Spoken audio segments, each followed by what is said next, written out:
Estamos aqui com o Reino do Amanhã número 3, escrito por Mark Waid e desenhado por Alex Ross. Mas primeiro, não esqueça de dar a curtida no nosso vídeo, também comentar que ajuda bastante e se inscrever, claro, no canal para eu retribuir com meu salve. Vamos lá? Norman tem mais de 2 visões sobre o Armagedon. Nessa, um homem chora como um rugido de um leão. E com seu choro, os 7 trovões expressaram suas vozes. O pastor conta que suas visões estão vindo cada vez mais rapidamente. E com isso, o anjo explica que apenas ele é capaz de prever o caminho para o Ragnarok. Os dois visitam outro momento. Nesse, o anjo explica diante de uma construção que uma vez que Kansas foi libertada da radiação, a penitenciária do super-homem foi concluída. O Gulag foi construído para aprisionar os super-humanos mais incontroláveis, porém, com menos de 2 semanas desde sua construção, já está mais lotada do que a sua capacidade total. As paredes, no entanto, se mantêm estáveis graças ao Gulag. O arquiteto e guardião Scott Free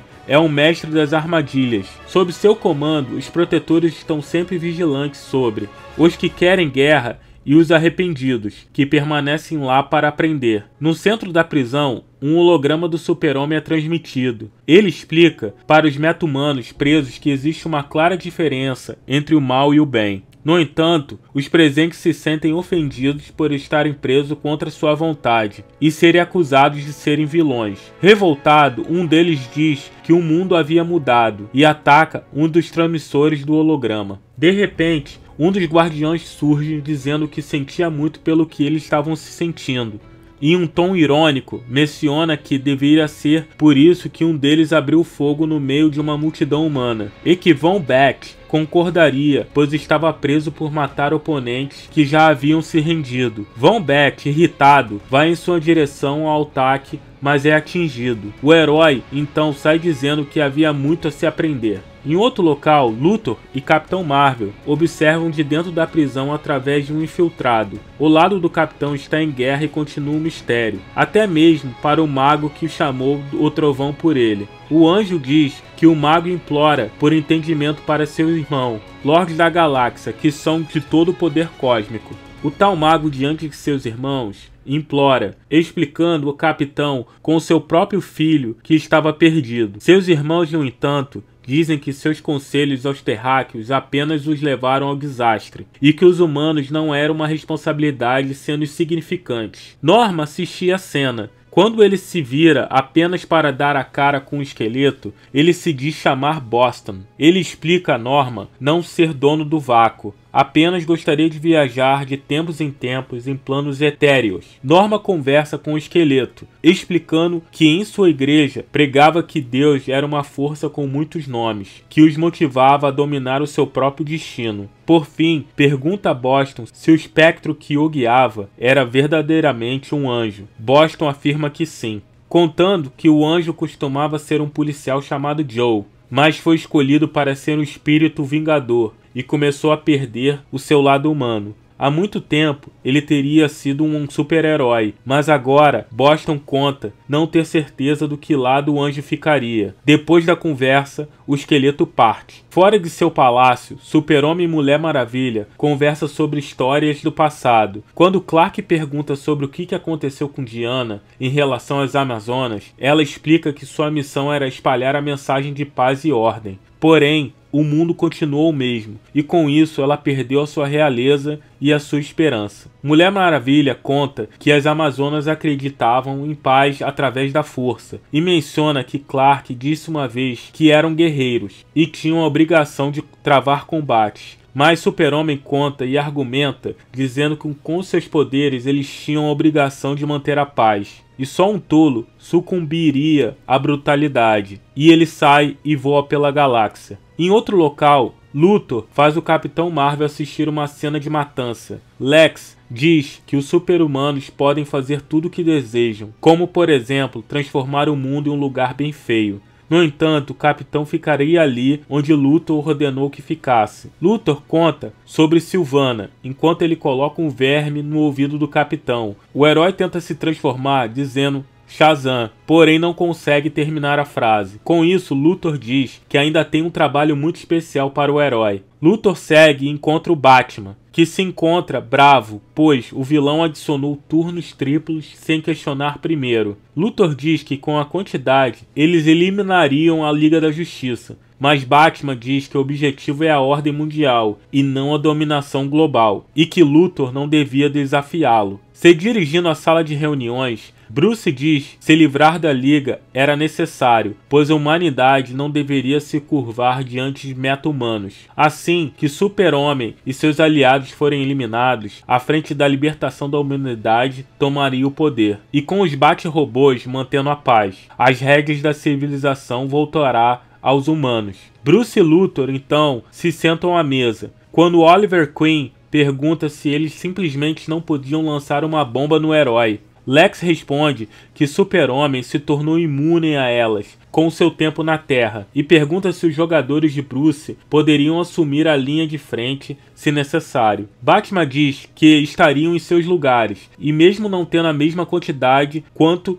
o exército do Super-Homem, e eles possuem ainda os jovens ao seu lado. Bruce pergunta a Luthor se seu plano tático tem algo envolvendo o Gulag. Ele se hesita e responde que sim, mas não dá detalhes, se retirando. Batman então conversa com um antigo amigo, que, como explica o Anjo, era desesperado para entender a física humana, até ser despedaçado por seus pensamentos. Uma vez ele já foi o campeão marciano, mas agora já não é muita coisa. Bruce pergunta se ele é capaz de verificar, e ao tentar, John Jones escuta muito barulho, que o deixa impossibilitado. Mesmo assim, Batman diz a John Jones que já havia lutado uma grande luta e realizou tudo o que foi pedido. Seus deveres estavam pagos e ele deveria voltar para casa e descansar. Em outro lugar, Capitão Marvel passa oferecendo ajuda aos convidados e deixa o local com uma energia tensa, pois todos temem o seu próximo ato, conhecendo seu poder. Enquanto isso, no palácio, Super-Homem checa a atividade meta-humana, recebendo a informação de que eles foram abolidos na Europa. No entanto, alguns de seus companheiros conversam por suas costas, discordando sobre terem colocado Von Beck na prisão, pois aquele lugar já era uma panela de pressão. O Super-Homem não poderia mudar o comportamento de todos, quando de repente Norman é puxado para fora de seu plano que o mantinha escondido para o Palácio de Heróis. Diante de Super-Homem, ele se apresenta e alerta o herói sobre o grande perigo, citando os pedaços da Bíblia. O herói diz que essas palavras não têm significado, quando é interrompido pela informação que na prisão está acontecendo uma revolta. Mulher Maravilha toma a frente e dá as ordens para conter a revolta, e diante disso, Norman desaparece novamente. Super-Homem pergunta a Mulher Maravilha por que ela havia desafiado a sua autoridade, e ela responde que havia uma crise acontecendo, e os outros precisavam ver a confiança de um líder, e que o Super-Homem deveria colocar a cabeça no lugar, pois eles teriam uma reunião com o UN. Chegando lá, o secretário-geral demonstra sua insatisfação ao ter descoberto que o Centro, o US, agora possuía uma prisão para meta-humanos, e pergunta para o Super-Homem se a prisão era segura e não significava nenhuma ameaça. No entanto, o herói nega, dizendo que a prisão era um trabalho em progresso, e a Liga da Justiça deveria achar uma maneira de guiar aqueles que insistem no mal. Com isso, o secretário diz que a confiança e a esperança com o surgimento do Super-Homem estava acabando rapidamente. A economia global continuava uma catástrofe, e eles não queriam um acidente como Kansas novamente. Ao sair do local, a Mulher Maravilha diz que o UN não iria ficar parado esperando que os heróis resolvessem seus problemas, e que o Super-Homem é um líder global. A Liga estava ficando cansada de esperar Super-Homem se ajustar a esse papel, e se a situação com os prisioneiros ficassem pelo menos um pouquinho pior, a Liga seria forçada a tomar uma decisão final. De volta ao escritório de Luthor, ele dá uma grande notícia para os parceiros, contando sobre a revolta que está acontecendo na prisão do Super-Homem,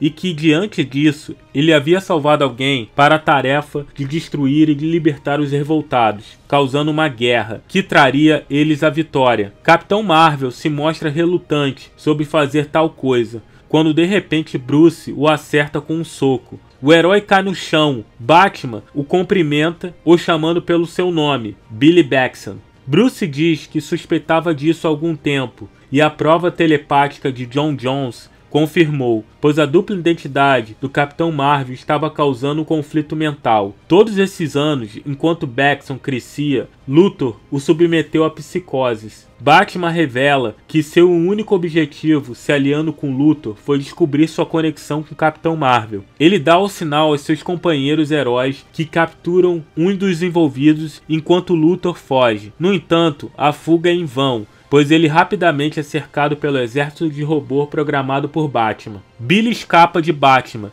e diz que ele não tinha que fugir, pois havia descoberto que Luthor fez com ele. Ele conta que Capitão Marvel havia se aposentado cedo e que havia se adaptado ao novo mundo e um dia simplesmente se escondeu dentro de um pequeno garotinho. Bruce conta que Luthor o encontrou e disse que os super-heróis são monstros repulsivos, distorcendo a sua mente com as minhocas. Billy continua correndo até quebrar um dos recipientes onde as minhocas eram mantidas. Nesse momento, ele fala a palavra-chave, seguindo de uma explosão, e ele escapa. Super-Homem se depara com a Mulher Maravilha vestindo a sua armadura de soldado. Ele se mostra descontente e diz que não irá ordenar uma força letal contra os outros super-heróis. Porém, Mulher Maravilha diz que nem todos concordam com essa visão. Eles então discutem, enquanto são interrompidos por uma transmissão, onde Gulag pedia por ajuda, pois a revolta na prisão era pior do que se esperava. As paredes não iriam segurar por muito mais tempo. Os desordeiros haviam matado o Capitão Cometa. Mulher Maravilha se mostra extremamente enfurecida. Ela pergunta ao Super-Homem como eles lidariam com essa situação.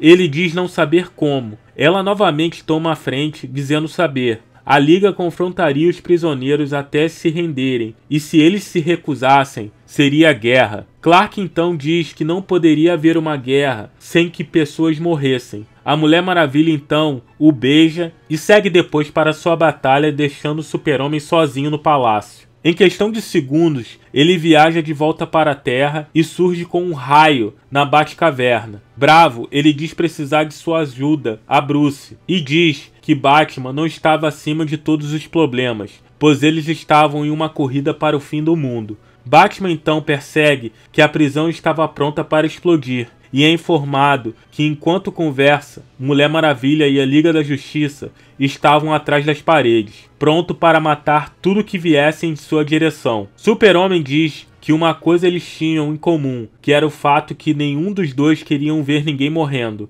e que eles ainda poderiam unir forças para impedir a catástrofe. Ele pergunta mais uma vez se Batman ajudaria. Bruce então conta que havia um jogador que Super-Homem não havia contado, Capitão Marvel, que havia sido vítima de lavagem cerebral do Lex Luthor. Super-Homem então parte sem se despedir em sua busca. Ele voa rapidamente enquanto a prisão colapsa. De repente, ele é atingido e cai. Ao se levantar, dá de cara com Shazam e com um raio, o Armagedon chegou, terminando assim o Reino da Manhã, número 3. E é isso aí, galera. Se gostou, deixa um like, deixa também um comentário maneiro, que ajuda bastante. E se você chegou até aqui no final, comenta aí embaixo a hashtag Shazam, que eu vou saber que você viu até o final, beleza? Que em breve estaremos de volta com mais um vídeo. Aqui é o Big, um abraço, fui!